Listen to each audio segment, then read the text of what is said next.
जरा देखिएगा। पाकिस्तान के टुकड़े टुकड़े करने के लिए एक प्लान बना लिया गया है। My God! मुनज़्ज़म तरीके से पाकिस्तान को तबाह करने का फैसला हुआ है। सुनते जाइए। बॉर्डर पर हमला हुआ है और उसमें कहा जा रहा है कि काफी ज्यादा सूरत हाल बड़ी खराब नजर आ रही है। देखें कि आज इन भारतीय जो खुफिया एजेंसी रॉ के ऑपरेटेड अकाउंट्स हैं वहां किस तरह खुशी के शादियाने बचाए जा रहे हैं। सुनते जाइए। हमारे कबायली इलाकों में सारे दहशतगर्द लाके बसा दिए गए। हमारी अपनी पूरी बॉर्डर फेंस मौजूद है, हमारे जवान भी खड़े हैं बॉर्डर पे, लेकिन इसके बावजूद ये सारे इलाके दहशतगर्दों से भर जाते हैं। चाइनीज ने पाकिस्तानियों को ये कहा है कि पाकिस्तानियों को एक लार्ज स्केल मरबूत मिलिट्री ऑपरेशन करने की ज़रूरत है उन मिलिटेंट्स के ख़िलाफ़ जो चीनी इंजीनियर्स और तनसीबात या इंस्टॉलेशन जो है ख़ास करके इंजीनियर्स जो हैं उनको टारगेट कर रहे हैं। दहशतगर्द अफगानिस्तान से आते हैं, हमारा फेंस क्रॉस करते हैं, किसी को नज़र नहीं आते। रॉ का अगर पाकिस्तान में रोल है वो डायरेक्टली आपको ग्राउंड पर कम नजर आएंगे। वो आप ही की सरजमीन से लोगों को इस्तेमाल करते हैं, उनको फंड करते हैं, उनको पैसे देते हैं। पैसे सिर्फ इसलिए नहीं देते थे कि सिनेमा में जाके फिल्में देखें, अच्छे खाने खाएं, याशी करें। वो इसलिए देते थे कि जो उनकी मर्जी और मकसद की चीजें हैं वो पाकिस्तान में पूरी करें। जय हिंद बंधुरा, আমি দীপ আর আপনারা দেখছেন আপডেট ইন্ডিয়া বাংলা। তো বন্ধুরা, যেমনটা ভিডিও শুরুর পূর্বে আপনারা যে কিছু ক্লিপগুলো শুনলেন সেটা শুনে কেমন লাগলো? হ্যাঁ, এখন সবকিছুতে ভারতের উপর দোষারোপ চাপাচ্ছে। পাকিস্তানের ভেতর থেকে আওয়াজ উঠেছে যে এখন তাদের ঘরের ভেতরে জঙ্গিগুলোকে সাফাই করতে হবে। এটা হাস্যকরের থেকে কোনো অংশে কথা কম নয়। এই কারণেই দেখুন, কেননা পাকিস্তান নিজেই তো একটা শুয়োর ফ্যাক্টরি দেশ, অর্থাৎ তারা নিজেরা এই সমস্ত শুয়োরদের উৎপাদিত করে অন্যের ক্ষতি করার জন্য। কিন্তু কে জানে এই সমস্ত শুয়োরগুলো তাদের কথা না শুনে তাদেরকে ঠোকাই করছে। অপরদিকে তাদের বক্তব্য যে ভারতের র খোলা ষাঁড়ের মতন তাদের ঘরে ঢুকে তাদের লোকদের ঠোকাই করছে।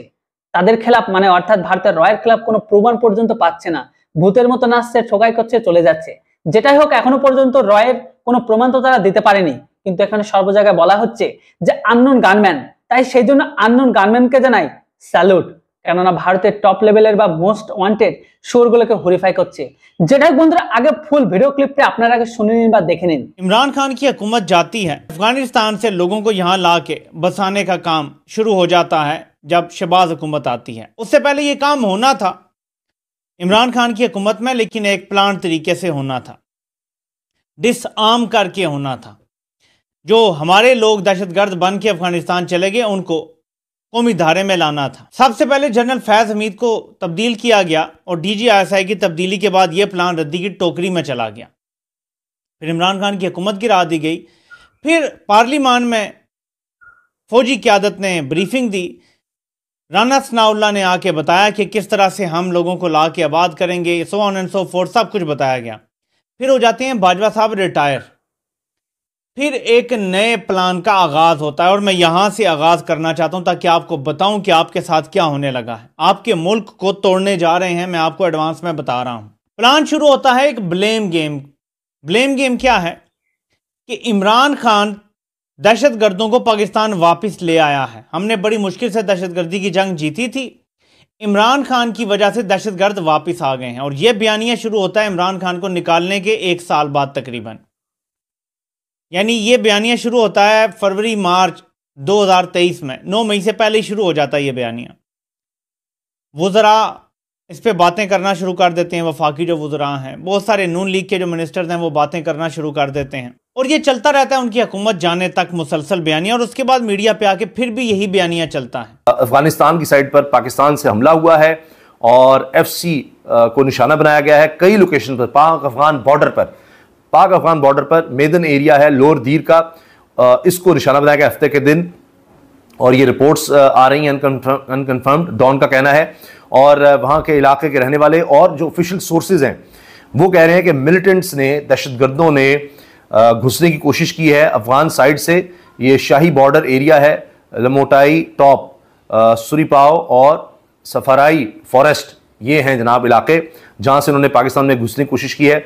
और वो कह रहे हैं जी अभी ISPR की तरफ से कंफर्मेशन नहीं है और वो कह रहे हैं जी इन्फॉर्मेशन मजीद बताई जा रही है कि जो FC हैं उसमें ये बता रहे हैं कि जी troops of the paramilitary force FC led by captain Yasin, captain Asfandiyar and सूबेदार Hamza advance to block the militants movement as per reports. उन्होंने कहा जी हमारे फौजी ने जाकर उनको रोकने की कोशिश की है और फिर हमारे फौजियों पर अटैक किया गया है और इसमें यह है कि दोनों तरफ से नुकसान हुआ है।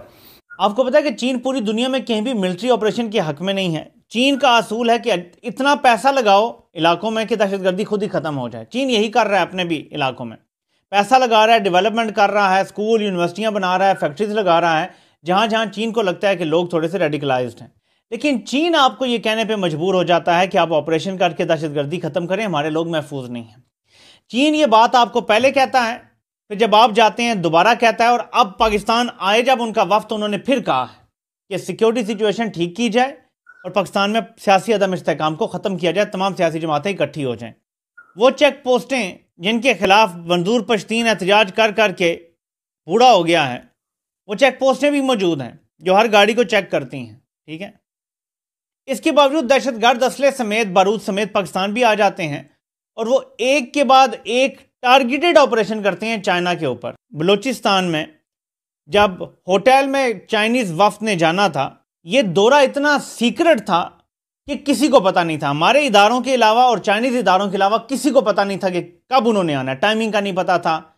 लेकिन जैसे ही वो वहां पहुंचते हैं, वहां पे दहशतगर्दों का हमला हो जाता है। अज़्म इस्तेहकाम का जो नाम रखा गया है, ये बिल्कुल चीनी नाम की हद तक आप समझें, प्रोपेगेंडे की हद तक चीनियों की जो ज़रूरियात या उनकी इमोशनल नीड्स हैं उनको पूरा करने में इस हद तक कि चीनी कह रहे हैं कि आपके यहाँ स्टेबिलिटी और सिक्योरिटी होनी चाहिए, तो हमने नाम ऐसा ढूंढा है अज़्म इस्तेहकाम। यानी इस्तेहकाम होती ही ऐसी सिक्योरिटी है जो मुस्तकिल होती है, जिसमें एक स्ट्रक्चरल स्टेबिलिटी, यानी आप मुस्तहकम इस्तेहकाम का मतलब है कि आप कह रहे हैं कि हम चीज़ों को स्टेबलाइज करेंगे, तो नाम ही ऑपरेशन का रख दिया है कि ये एक ऑपरेशन फॉर स्टेबिलिटी है। सवात के अंदर ये जो वाक़या हुआ है मयादम के अंदर, इसके पीछे भी कोई साजिश है और यहाँ ये तासुर पैदा किया गया है कि सवात के अंदर और खैबर पख्तूनख्वा के अंदर इंतहा पसंदी बहुत ज़्यादा है, यहाँ चीज़ें महफूज नहीं हैं और यहाँ पर एक वाइडर एडमिनिस्ट्रेटिव या मिलिट्री एक्शन करने की ज़रूरत है। इमरान खान की हुकूमत जाती है, अफगानिस्तान से लोगों को यहाँ ला के बसाने का काम शुरू हो जाता है जब शहबाज हुकूमत आती है। उससे पहले ये काम होना था